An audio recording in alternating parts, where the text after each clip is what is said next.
Canaã, pelo IBGE, a gente só tem 37 mil habitantes. Pelo ESUS, que é cadastrado em todas as nossas unidades, a gente está girando aí em torno de 68 mil habitantes. Ele é um município novo, tem 24 anos, virou um município minerador, onde a gente tem o maior projeto de mineração de ferro do mundo a céu aberto. Então, ele está em fase verdadeiramente de desenvolvimento, de construção. A gente está tendo os filhos de Canaã agora, que é os nascidos aqui. Um grande desafio fazer saúde em Canaã em virtude desse constante expansão, porque Canaã é uma cidade que cresce muito, então a gente está tendo sempre que adequar a demanda do município, né? Eu digo que tem um divisor, que é antes PENAB, pós PENAB, né?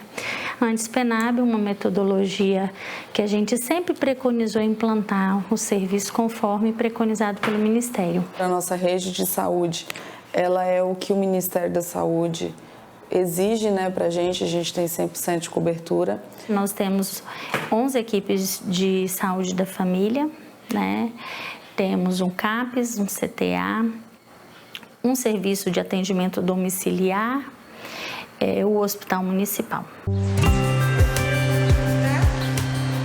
Nós passamos a ampliar acesso, implantando o acolhimento à demanda espontânea, o prontuário eletrônico, classificação de risco, reterritorialização do município e fortalecimento da promoção em saúde através do trabalho do NASF.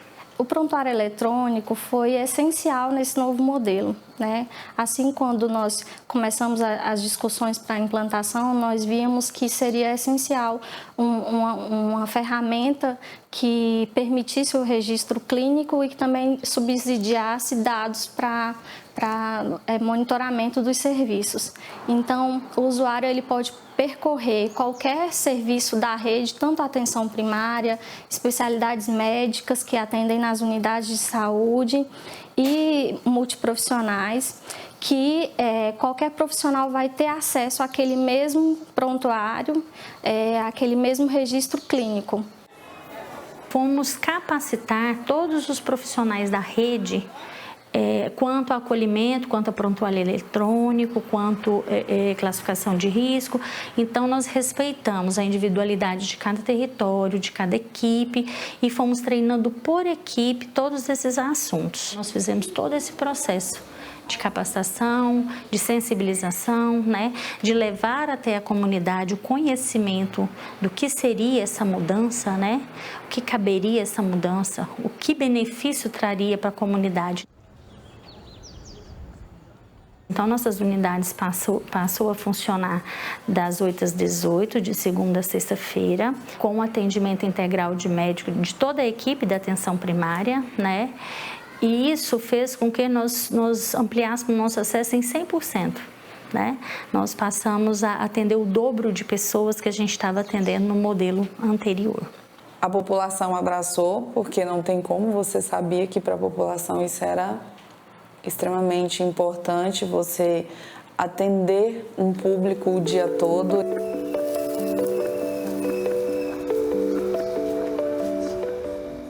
O nosso objetivo é ouvir todas as pessoas que buscam o serviço de saúde na atenção primária, na unidade básica de saúde. Então, essa pessoa, ela é direcionada por uma pessoa que acolhe ela na frente, que a gente chama de posso te ajudar. Dependendo da demanda que aquele usuário trouxer, ele é encaminhado para o acolhimento. Se for uma queixa aguda, ele é encaminhado para a classificação de risco e assim, de acordo com a classificação de risco, vai ter seu atendimento no dia ou reagendado.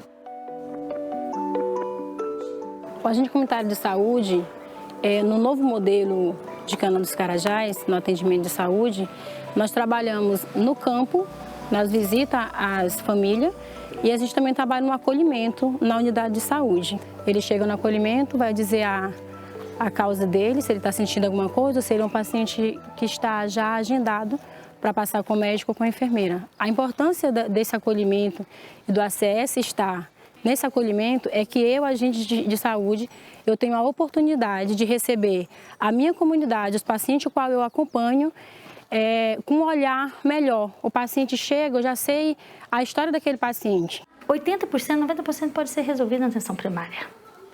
Então, precisa ser fortalecida, porque se a gente não resolver na ponta, lá na pontinha, perto da casa de cada usuário, isso vai gerar todo um processo de doença da comunidade. Nós diminuímos demais o atendimento do hospital. A gente diminuiu em torno de 50% o atendimento do hospital. Então, porque assim, a gente abraçou. Os enfermeiros começaram a fazer o atendimento que era da enfermagem, o odontólogo, porque antes era muito voltado para a pessoa do médico, centrado. E a gente conseguiu trabalhar isso, uma atenção não voltada para a sua doença, mas no paciente integralmente. Então, assim, foi uma coisa muito boa de ver e que todos os dias a gente faz algo novo, né? Porque a gente não pode parar, todos os dias a gente tem algo novo para aperfeiçoar. Um grande diferencial também nessa reorganização foi que nós fizemos a digitalização de todo o arquivo que tinha físico, então os profissionais conseguem ver a história também desses usuários através desse arquivo que a gente tem.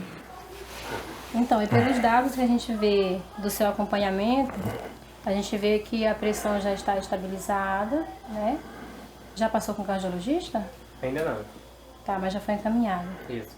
Hoje o paciente ele já sai da sala do médico, lá na unidade ele cadastra o exame e por lá mesmo é agendado, a equipe da unidade é que liga para ele.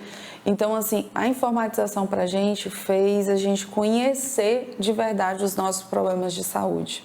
Então foi mais fácil de trabalhar. Você consegue de verdade ter dados verdadeiros que te orientem em que trabalhar. Traçando planejamento, capacitando equipes, trazendo a equipe para o projeto é possível fazer o melhor. Ainda estamos neste processo de melhora, né? Ainda estamos neste processo de construção ainda, mas hoje as equipes não querem ser mais o que era antes. E que eu sei que a gente pode verdadeiramente fazer um SUS de qualidade, um SUS com atendimento digno para a população e que a gente consegue sim resolver o problema da população.